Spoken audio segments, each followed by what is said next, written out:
الحمد لله وسلام على عباده الذين اصطفى أما بعد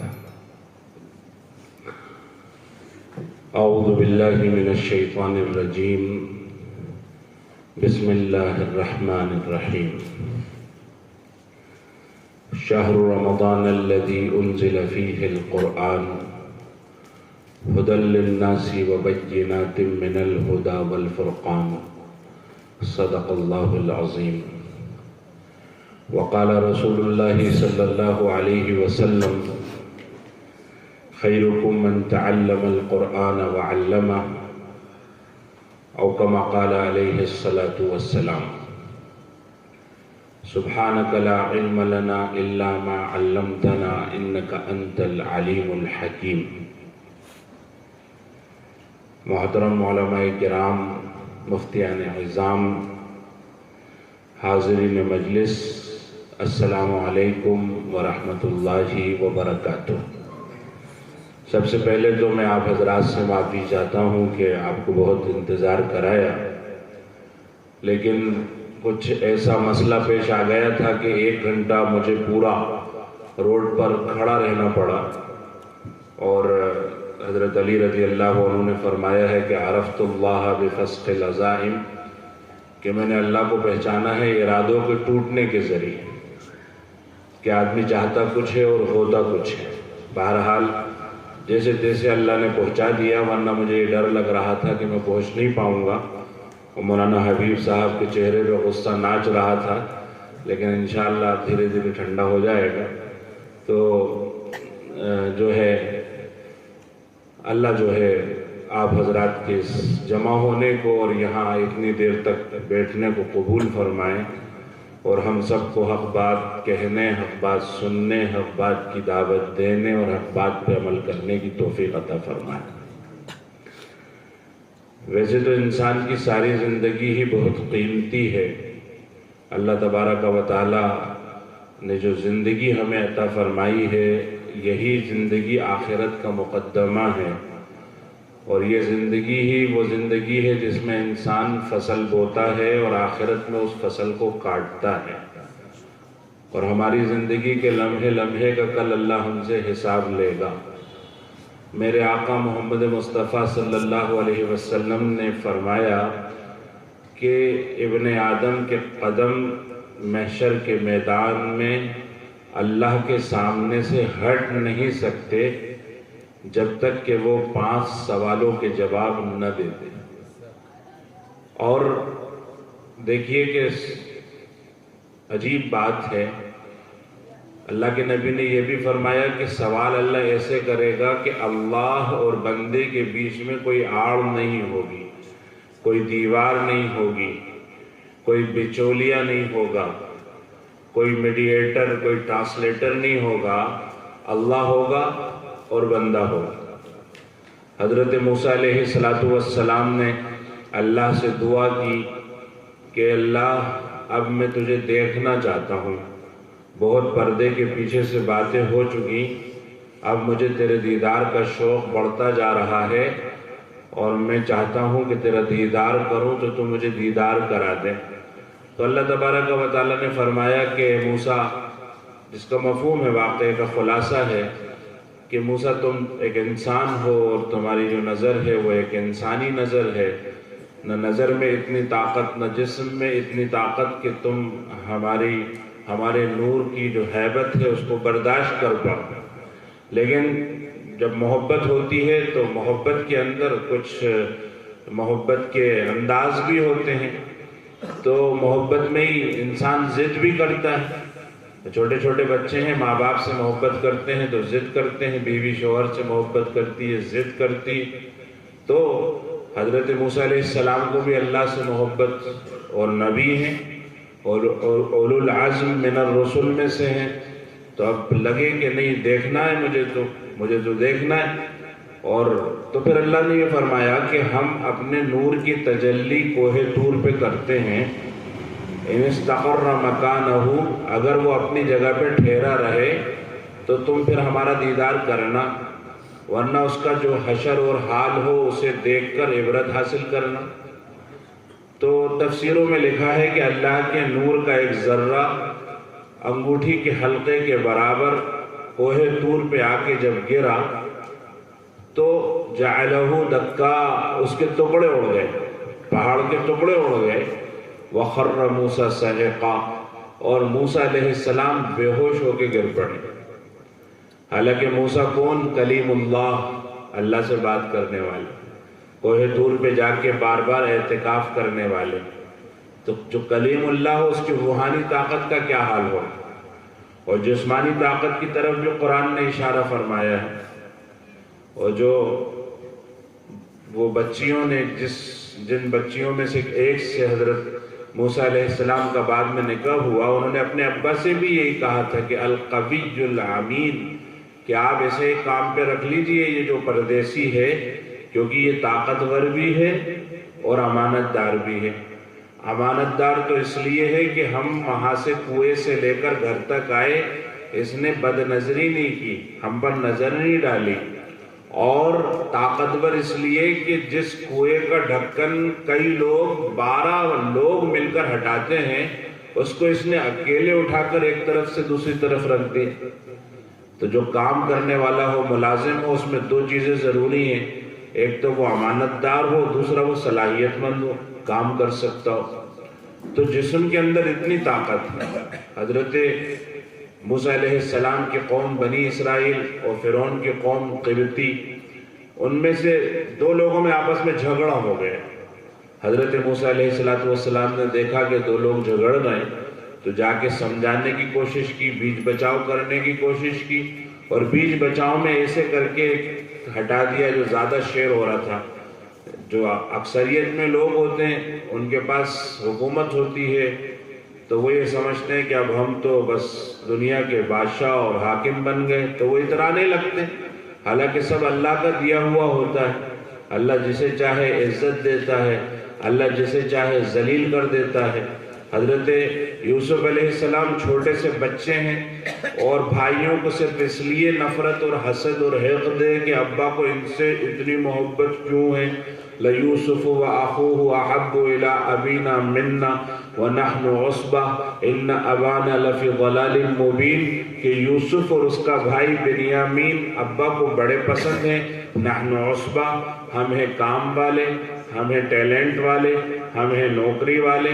آج ہر ایک انسان کی زبان پہ تو یہی ہے کہ میں کام کرتا ہوں، میں صلاحیت مند ہوں، میرا ٹیلنٹ، میرا پیشہ، میرا حرفہ، میری شان و شوکت، میری کرسی، میرا منصب۔ تو بھائی کہہ رہے ہیں نحن عصبہ، ہم کام کرتے ہیں، اور محبت یوسف سے ہوتی ہے۔ کیا کریں؟ اقتلوا یوسف، یوسف کو قتل کر ڈالو، اب اطرحوہ ارضا یخل لکم وجہ ابیکم، یا اسے ایسے دور دراز کے بیابانوں میں جا کر پھینک دو جہاں اس کا پتہ اور نشان نہ ملے، اور ہمارے ابا ہمارے لیے خالص ہو جائیں، ان کی محبت ہمارے لیے خاص ہو جائے۔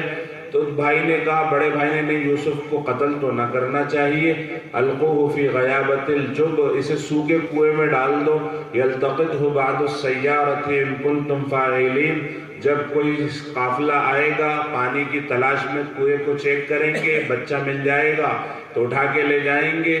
بھائی ہے، جہاں رہے گا زندہ تو رہے گا۔ اور بہرحال بڑی سازشیں کی، ایک لمبا واقعہ ہے۔ حضرت یعقوب علیہ السلام کو منا کر لے گئے، یوسف علیہ السلام کو کنویں میں ڈال دیا، اور قافلے والے آ بھی گئے، اسروہ بضاعہ، سامان کی طرح یوسف کو چھپا لیا، شروہ بثمن بخس دراہم معدودہ، چند درہم کے بدلے یوسف علیہ السلام کو مصر کے بازار میں بیچ دیا۔ 17.5 درہم میں یوسف علیہ السلام کا سودا ہو رہا ہے۔ ایک چھوٹا سا بچہ نہایت ہی حسین اور مستقبل کا نبی، ابن نبی، ابن نبی، ابن نبی، خود بھی نبی، ابا نبی، دادا نبی، پردادا نبی، اور اتنی اونچی نسبت کا یوسف مصر کے بازاروں میں بیچا جا رہا ہے، گھر کا نوکر بن رہا ہے، جھوٹی تہمت لگ رہی ہے، جھوٹے فیصلے ہو رہے ہیں۔ جب حکومتیں باطل ہوتی ہیں، بے ایمان ہوتی ہیں، تو عدالتوں کے فیصلے بھی سب جھوٹے ہوتے ہیں، بے ایمانی کے ہوتے ہیں۔ بے ایمان حکومتوں کے اندر جو ہے فوج بھی بک جاتی ہے، بے ایمان حکومتوں کے اندر جو ہے پارلیمنٹ بھی بک جاتا ہے، بے ایمان حکومتوں کے اندر جو عدالتیں بھی بک جاتی ہیں، قاضی بھی بک جاتا ہے، تو فیصلہ بھی یوسف علیہ السلام کے خلاف۔ ثبوت کہتے ہیں کہ یوسف پاک دامن ہے، اور قاضی کا فیصلہ کیا کہ ہاں نہیں اسے جیل میں ڈالو، اور جیل میں بھی ڈال دیا۔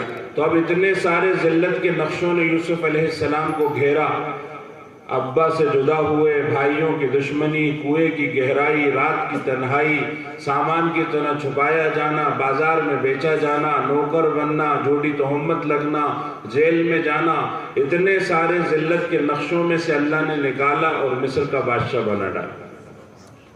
ویسے بادشاہ نہیں بنایا، لوگوں نے سوچا یہ یوسف تو بہت اوپر چلا گیا، اب تو بس ہائی لیول پہ چلا گیا، اپنے پیک پہ چلا گیا۔ اللہ نے وہاں سے اٹھایا اور اپنا نبی بنایا، عزتوں پہ عزت عطا فرمائے۔ تو عز من تشاء، اللہ جسے چاہے عزت دے، تو ذل من تشاء، اور اللہ جسے چاہے ذلیل کرے۔ کوئی یہ سوچے کہ مصر بہت بڑا ملک ہے اور اس کی حکومت بہت بڑی، اور اس کا جو عرش ہے، جو تخت ہے وہ بہت اونچا، اس پہ تو جو بیٹھ جائے گا وہ عزت دار ہو جائے گا۔ تو اللہ نے اسی مصر کے اسی تخت شاہی پہ فرعون کو بٹھایا، اور فرعون کو جو اللہ نے حکومت دی تو وہ اترانے لگا، دھوکے میں پڑ گیا، کہنے لگا الیس لی ملک مصر، کیا مصر کی حکومت میری نہیں؟ ھذہ الانہار تجری من تحتی، دیکھو یہ نہریں میرے قدموں کے تلے بہتی ہیں، یہ دھرتی بھی میری ہے، یہ پانی بھی میرا ہے، میری ہر چیز پہ حکومت ہے۔ انا ربکم الاعلی، اب میں بڑا رب ہو گیا ہوں، آسمانوں والا اللہ تو چھوٹا ہو گیا اور نعوذ باللہ میں بڑا ہو گیا۔ تو اللہ نے اسے تخت شاہی پہ سے اتارا، دریائے نیل میں ڈبا کے مارا، جس دریا پہ اترا رہا تھا، اور وہ مٹی اور وہ پانی، وہ کیچڑ جس پہ بہت فخر کر کے کہتا تھا کہ میں بادشاہ ہوں، میں رب ہوں، میں خدا ہوں، وہ کیچڑ اس کے منہ میں بھری گئی اور وہ ہلاک ہوا۔ تو یہ جو سوچے وہ پرانے زمانے کے فرعون ہوں یا نئے زمانے کے فرعون ہوں، جو اپنی حکومتوں کے نشے میں گرفتار ہوتے ہیں، پھر ماضی کی ایسی عبرت بنتے ہیں کہ لوگ ان کا کوئی نام لینے والا بھی نہیں ہوتا، 4 دن کی طاقت پہ اترا جاتے ہیں۔ تو وہ فرعون کی قوم بھی اتراتی تھی، آ گئے بنی اسرائیل کو مارنے کہ ہم ماریں گے، ہم اکثریت میں ہیں، یہ اقلیت میں ہیں، ہم بادشاہ کے خاندان کے ہیں یا غلاموں کے خاندان کے ہیں۔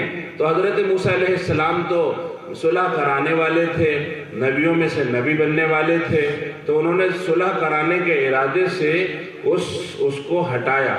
قرآن کہتا ہے وَقَذَهُ، ایسے دھکا دے دیا، ہٹو لڑو مت، دھکا دیا تو وہ مر گئے۔ اتنی موسیٰ علیہ السلام کے جسم کے اندر طاقت تھی۔ لمبا واقعہ ہے، قرآن کا مہینہ آ رہا ہے تو ہم یہ نیت کریں کہ انشاءاللہ ہم بھی اب قرآن والے بنیں گے۔ بہت ہو گیا، ابھی جیسے ہمارے مولانا صالح صاحب نے نظم کی شروعات ہی یہیں سے کی ہے، تو یہ غفلت کب تک؟ قرآن ہمارے لیے اللہ نے اتارا، اللہ کا لو لیٹر آیا ہے ہمارے پاس، اور آج تک ہم اسے سمجھ ہی نہیں پائے کہ اللہ ہم سے کیا فرما رہا ہے۔ اللہ کا محبت نامہ آ گیا اور ہم سمجھ ہی نہیں پا رہے۔ تو یہ پورا قصہ آپ پڑھنا موسیٰ علیہ السلام کا۔ میں تو بس یہ کہنا چاہتا تھا، بعد میں سے بات نکل گئی، کہ موسیٰ علیہ السلام کے جسم میں اتنی طاقت تھی کہ ذرا سا دھکا دیا تو انسان مر گیا، اس کا دل پھٹ گیا، اور کنویں کا ڈھکن اکیلے اٹھا لیا۔ اور روح میں اتنی طاقت تھی کہ کلیم اللہ سے بات کرنے والے ہیں۔ اور پھر یہ کہا کہ اللہ تجھے دیکھنا ہے، اور اللہ نے جب اپنے نور کی تجلی کی تو اس تجلی کے عکس کے سامنے موسیٰ علیہ السلام نہیں ٹھہر پائے اور بے ہوش ہو کے گر پڑے، اور طور کا پہاڑ اس کے ٹکڑے اڑ گئے۔ لوگ کہتے ہیں لوگ سرما بن گیا۔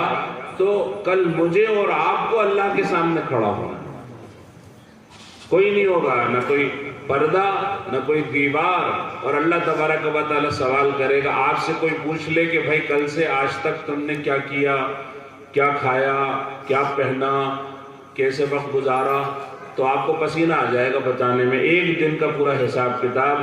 اور میرے نبی نے فرمایا کہ 5 سوالوں کے جب تک انسان صحیح جواب نہیں دے دے گا اپنی جگہ سے ہل نہیں سکتا۔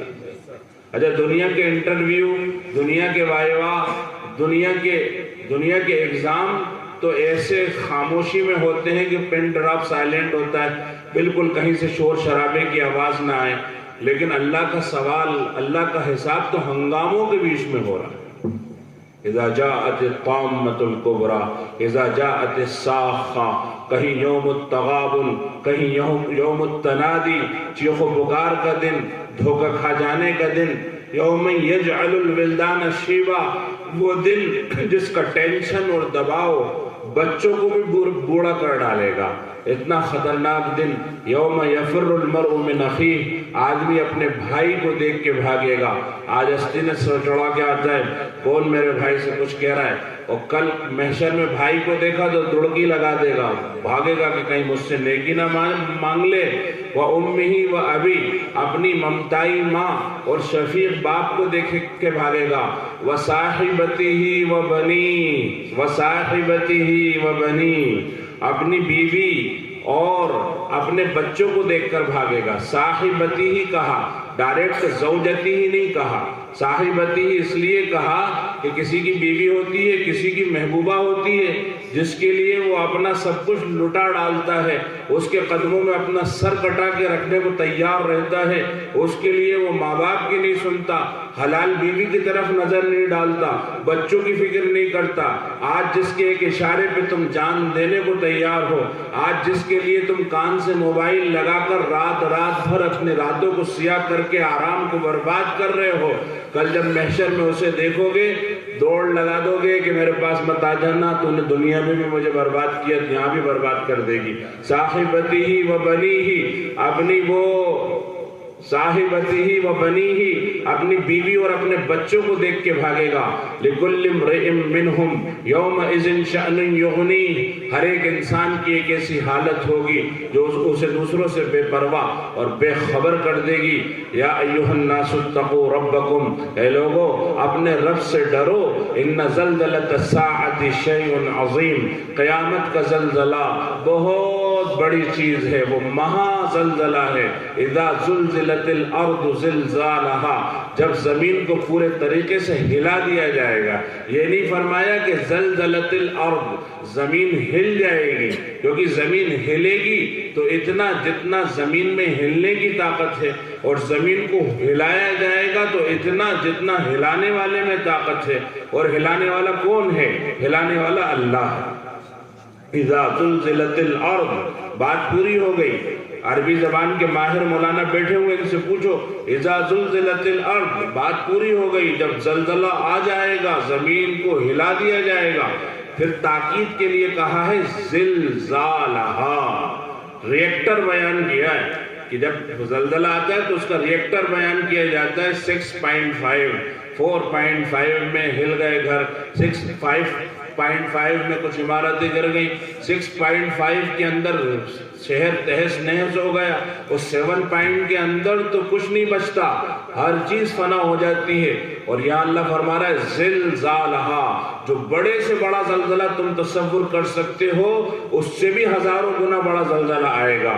اذا زلزلت الارض زلزالہا، جب بڑا زلزلہ آئے گا تو ان زلزلۃ الساعۃ شیء عظیم، قیامت کا زلزلہ بہت بڑی چیز ہے۔ جس دن تم یہ دیکھو گے کہ حاملہ عورتیں اپنے حمل کو ساقط کر دیں گی، اور دودھ پلانے والی محبت کی دعوے دار مائیں اپنے آنچلوں سے اپنے بچوں کو نوچ کر اور گودوں سے اٹھا کر پھینک کر بھاگ جائیں گی۔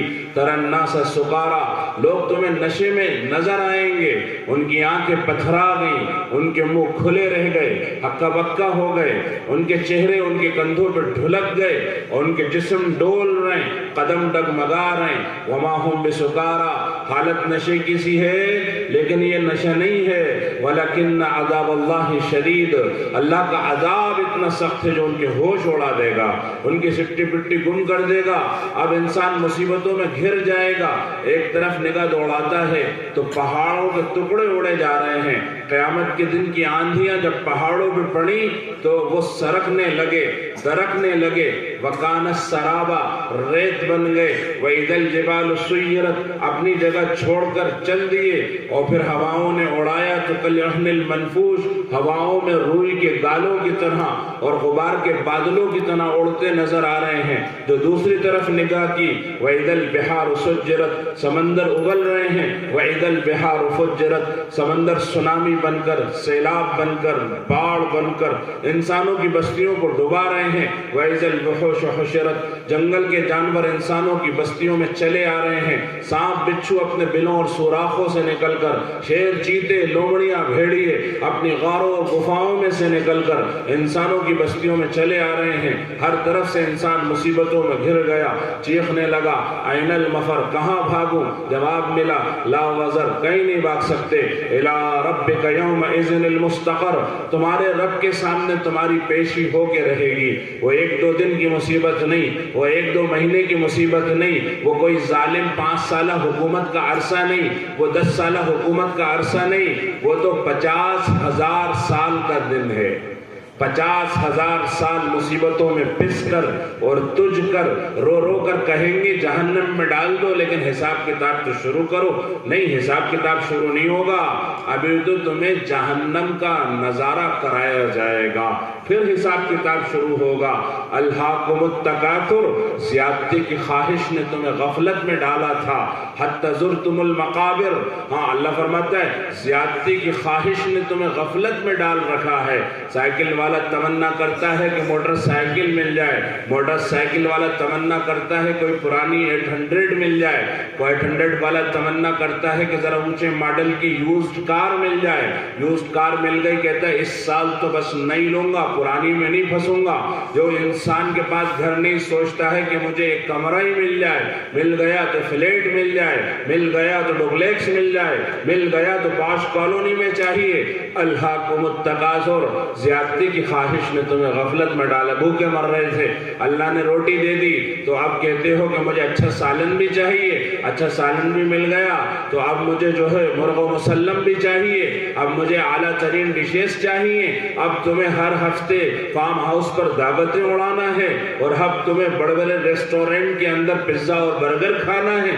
الہاکم التکاثر زیادتی کی خواہش نے تمہیں غفلت میں ڈالا ہے۔ یہ خواہش کب ختم ہوگی؟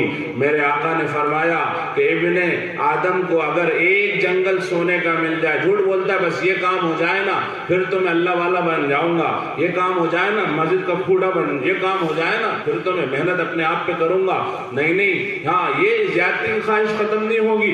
ہاں اللہ کے نبی نے فرمایا ایک جنگل سونے کا دے دو، یہ چاہے گا دوسرا مل جائے، دوسرا تو کہے گا تیسرا مل جائے۔ ابن آدم کا پیٹ قبر کی مٹی ہی بھر سکتی ہے، یہی بات اللہ نے پہلے فرما دی۔ الہاکم التکاثر زیادتی کی خواہش نے تمہیں غفلت میں ڈال دیا، حتی زرتم المقابر یہاں تک کہ تم قبروں میں پہنچ جاؤ گے۔ کلا سوف تعلمون سنو تمہیں پتہ چل جائے گا، ثم کلا سوف تعلمون پھر سنو تمہیں پتہ لگ جائے گا۔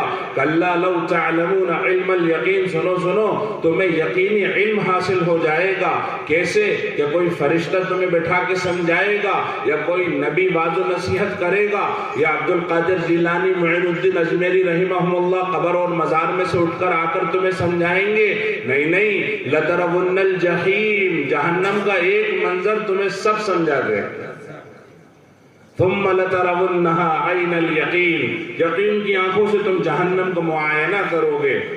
ثم لتسألن یومئذ عن النعیم پھر جہنم کو جب دیکھ چکو گے، وہاں کے 70 گز لمبے اژدہے اور وہاں کی گدھے گھوڑوں کے برابر بڑے بڑے بچھو، وہاں کا غسلیل، وہاں کا زقوم، وہاں کے گرس، وہاں کے فرشتے عذابوں والے جب تم دیکھ چکو گے، پھر اللہ حساب کتاب شروع کرے گا۔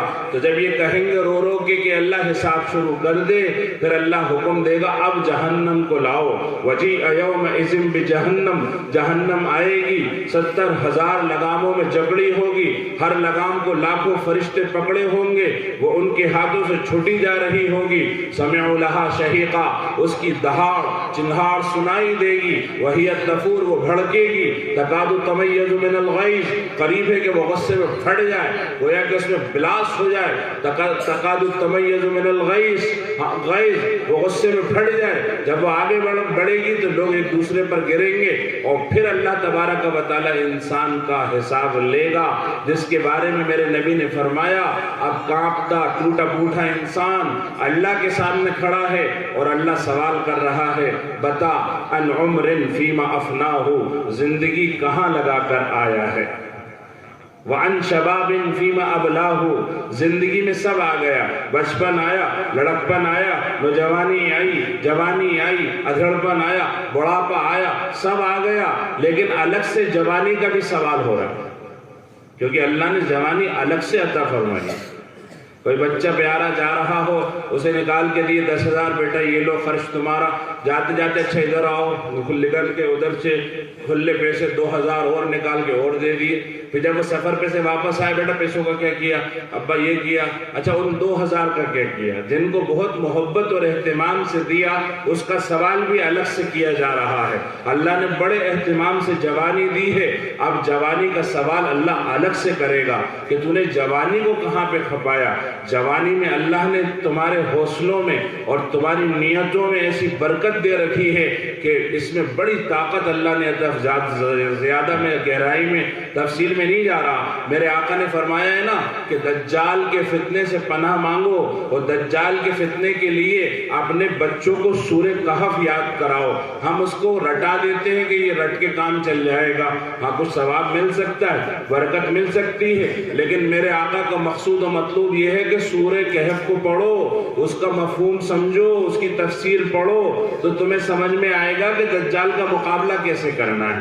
ورنہ وہ حال ہوگا کہ ایک راہب نے دیکھا کہ ایک جو ہے بہت سارے طوطوں کو کسی شکاری نے مار دیا، شکاری طوطے پھنس گئے، تو اس نے کہا کہ ان سب کو میں ذرا اچھے سے سمجھا دوں، انہیں زندگی کا سبق یاد دلا دوں، اور اس نے گشت کرنا شروع کرا، طوطوں کے سامنے کہنا شروع کیا، شکاری آتا ہے جال پھیلاتا ہے اور جال میں پھنسنا نہیں چاہیے۔ سارے بن اور سارے جنگل کے طوطوں نے یہ سبق یاد کر لیا۔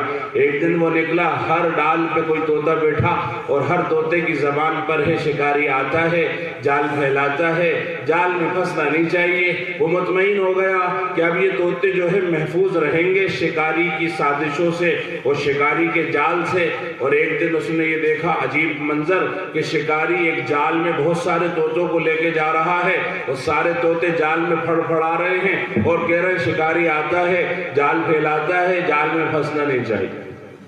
آج کے مسلمان کا یہی حال۔ ہاں ختم کرو، میں منع نہیں کرتا، آیت کریمہ کے خوب ختم ہونا چاہیے، کوئی بری بات نہیں ہے، ہونا چاہیے، خوب دعائیں ہونا چاہیے، لیکن دعا سے پہلے عمل ہے۔ ہاں قرآن کی تلاوت اور قرآن کو رٹنے سے زیادہ ضروری قرآن کی سمجھ ہے۔ ہاں میں قرآن کے حافظ کا اس کی کوئی تنقیص نہیں کر رہا، اس پہ تنقید نہیں کر رہا، بہت سارے حافظوں بہت ضروری ہے، حافظ کا بہت بڑا مقام ہے، لیکن قرآن کو سمجھنے والے قائد بھی ہونا چاہیے۔ ہمارا ہر انسان کو کیونکہ یہ ذمہ داری ہے کہ وہ قرآن کو سمجھے، وہ علماء کے واسطے سے سمجھے، ہاں یہ ضروری ہے۔ تو جو ہے اللہ تبارک و تعالیٰ نے نوجوانی جو عطا فرمائی ہے، اس میں میرے آقا نے فرمایا نا کہ اصحاب جو ہے سورہ کہف اپنے بچوں کو، سورہ کہف میں کیا واقعہ ہے؟ ایک خاص واقعہ نوجوانوں کو میسیج دیتا ہے، نوجوانوں کو سبق دیتا ہے کہ چند نوجوانوں نے کہا کہ یہ غیر اللہ کے نام پر گیمز ہو رہے ہیں، یہ غیر اللہ کی دعوت دی جا رہی ہے، ہم اس جشن میں شریک نہیں ہوں گے۔ بادشاہ کو پتہ لگا کہ ہم نے اتنے بڑے کھیلوں کا آیوجن کیا اور اس میں چند نوجوان یہ کہہ کر شریک نہیں ہو رہے کہ ہم غیر اللہ کے نام پر ہونے والے کاموں میں شریک نہیں ہو سکتے، ہم ایک اللہ کے پجاری ہیں، ایک اللہ کے ماننے والے ہیں، ہم وہ نہیں جو دیے سے لے کے آفتاب تک کسی کو بھی سجدہ کر لیں، ہم صرف ایک اللہ کو سجدہ کرتے ہیں، جھوٹ موٹ بھی ہم اللہ کے غیر کے سامنے ہاتھ نہیں جوڑ سکتے، جھوٹ موٹ بھی ہم اپنے لب بتوں کے سامنے نہیں ہلا سکتے۔ تو انہوں نے کہا کہ کھیل کے نام پر ہی ہم نہیں جا سکتے ان گیمز کے اندر جو غیر اللہ کے نام پر ہو رہے ہیں۔ روم کے اندر پہاڑوں کا ایک سلسلہ تھا، ان پہاڑوں کے بیچ میں یہ سارے تماشے ہوتے تھے اور ان پہاڑوں کو خدا مانا جاتا تھا۔ آج تک وہ اولمپک انہی کی یاد میں ہوتا ہے، وہی پجارینیں جو ہے مشال جلاتی ہیں، پھر وہ مشال پوری دنیا کے اندر گھومتی ہے۔ مسلمان کی ذمہ داری ہے کہ اگر وہ کوئی کھیل کھیلے تو اس کے پیچھے جا کے دیکھے، اگر کوئی ایکسرسائز کرے تو اس کے پیچھے جا کر دیکھے کہ یہ نکلی کہاں سے ہے، اس کا منبع کہاں سے ہے، یہ کہاں سے پھوٹی ہے۔ اگر اس میں ذرا بھی کفر اور شرک کا شائبہ ہو، ایسی ایکسرسائز حرام ہے۔ جس میں ذرا سا کفر اور شرک کی بات ہو، ایسا ہر کھیل حرام ہے۔ اللہ کے نبی سے تو بس یہی کہا تھا نا کہ تم ہمارے بتوں کو صرف ہاتھ لگا لو تو ہم تم سے صلح کر لیں گے۔ میرے آقا نے فرمایا ہاتھ بھی نہیں لگاؤں گا، ان پہ نظر بھی نہیں ڈالوں گا۔ کفر اور اسلام کا معاملہ، کفر سے بڑی کوئی نجاست نہیں ہے اور ایمان سے بڑا کوئی کمال نہیں ہے۔ اللہ کا احسانوں میں، اللہ کے احسانوں میں ایمان سے بڑا ہم پر کوئی احسان نہیں ہے۔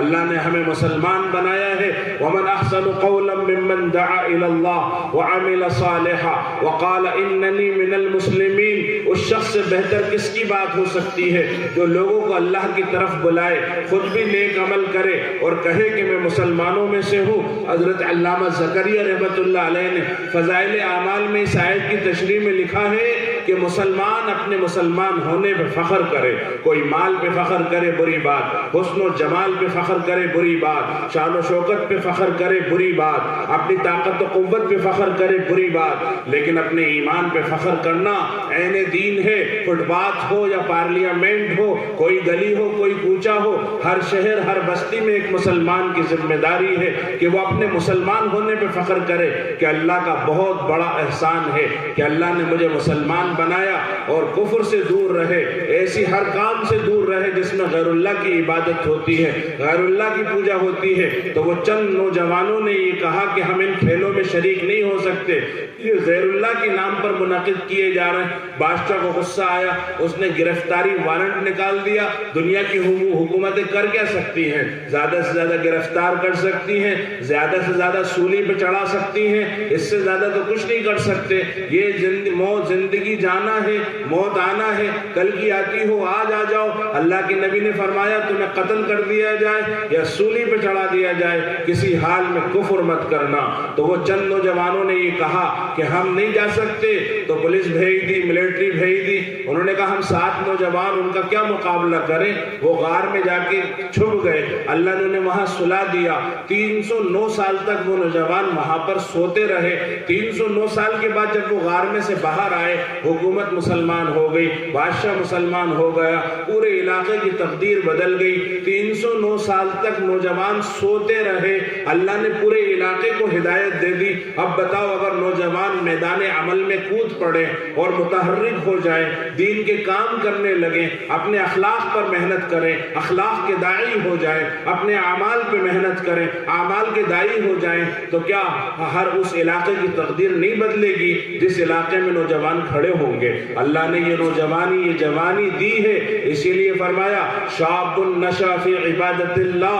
ہاں وہ دن جس دن اللہ کے سائے کے علاوہ کوئی سایہ نہ ہوگا۔ سبعۃ یظلھم اللہ فی ظلہ یوم لا ظل الا ظلہ۔ 7 قسم کے لوگ ایسے ہیں جنہیں قیامت کے میدان میں بھی اللہ اپنے عرش کے سائے میں رکھے گا، جس دن اللہ کے عرش کے سائے کے سوا کوئی سایہ نہ ہوگا۔ اس میں ایک وہ نوجوان بھی ہے جس نے اپنی جوانی اللہ کی عبادت کے اندر لگائی، اس کو اللہ اپنے عرش کے سائے میں رکھے۔ 7 ہیں امام عادل، انصاف کرنے والا بادشاہ، شاب نشا فی عبادت اللہ، وہ نوجوان جس نے اپنی جوانی اللہ کی عبادت کے اندر لگائی ہے، وہ ایک شخص جسے دعته امرأة حسب و جمال، خوبصورت خاندانی عورت اپنی طرف بلائے اور وہ یہ کہے انی اخاف اللہ، مجھے اللہ سے ڈر لگتا ہے، میں جوان ہوں، تو خوبصورت ہے، تیرے دل میں بھی جذبات ہیں، میرے دل میں بھی جذبات ہیں، میرا بھی جی چاہتا ہے کہ میں تیرے پاس آؤں، تجھے دیکھوں، تجھے چھو لوں، لیکن مجھے اللہ دیکھ رہا ہے۔ دنیا کے کیمروں سے ڈر کر آدمی ٹھٹک جاتا ہے، اللہ کا کیمرہ 24 گھنٹے اس کے سر پہ سوار ہے، انسان کو شرم نہیں آتی۔ اس کا استحضار جس کو ہو وہ کہے انی اخاف اللہ، مجھے اللہ سے ڈر لگتا ہے، اللہ اسے قیامت کے میدان میں اپنے عرش کے سائے میں رکھے گا۔ وہ فرمایا وہ دو نوجوان جو اللہ کے لیے ملتے ہوں، اللہ کے لیے ملتے ہوں، اللہ کے لیے محبت کرتے ہوں، اللہ کے لیے ملتے ہوں، اللہ کے لیے جدا ہوتے ہوں، اور وہ شخص جو اکیلے میں بیٹھ کے اللہ کا ذکر کرے مسجد میں، ذکر اللہ خالیا ففاضت عیناہ، اور اس کی آنکھوں میں سے اللہ کی محبت یا اللہ کے خوف سے آنسو بہنے لگے، اور ایک وہ شخص جو اللہ کے راستے میں صدقہ کرے، اللہ کے راستے میں خرچ کرے، سیدھے ہاتھ سے خرچ کرے تو الٹے ہاتھ کو پتہ نہ ہو کہ اس نے کیا خرچ کیا۔ تقریباً یہ 6-7 ہیں جنہیں اللہ تبارک و تعالی اپنے عرش کے سائے میں قیامت کے دن رکھے گا، لیکن اس میں وہ نوجوان بھی ہیں۔ فرمایا ان شباب فیما ابلاہ، جوانی کہاں لگائی، وعن مال من این اکتسبہ، مال کہاں سے کمایا، وفیما انفقہ، اور کہاں خرچ کیا، کہ صاحب ہم نے بڑی محنت سے کمایا ہے، کمانا بھی نیکی ہے۔ اللہ کے نبی نے فرمایا ایماندار تاجر کا حشر انبیاء اور شہداء کے ساتھ ہوگا۔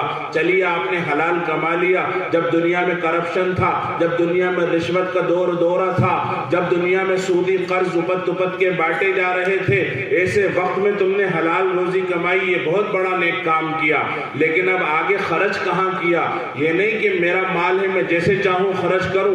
ان المبذرین کانوا اخوان الشیاطین، فضول خرچی کرنے والے شیطان کے بھائی ہیں۔ آج ہمارے گھروں میں، آج ہماری زندگیوں میں کتنی فضول خرچیاں ہیں، کیسی کیسی لگزریز اور کیسی کیسی ایسیسریز کو ہم نے زندگی کا لازمی جز بنا لیا ہے، اور سب سے زیادہ فضول خرچی آج شادی کے موقع پہ ہو رہی ہے۔ میرے آقا صلی اللہ علیہ وسلم نے خود سادہ شادی کی اور شادی کر کے دکھائی اور پیغام دیا کہ ایسے شادی کرو، اس موضوع میں نہیں جا رہا، لیکن سب سے زیادہ آج فضول خرچی مسلمان شادی کے موقع کے اوپر کر رہا ہے۔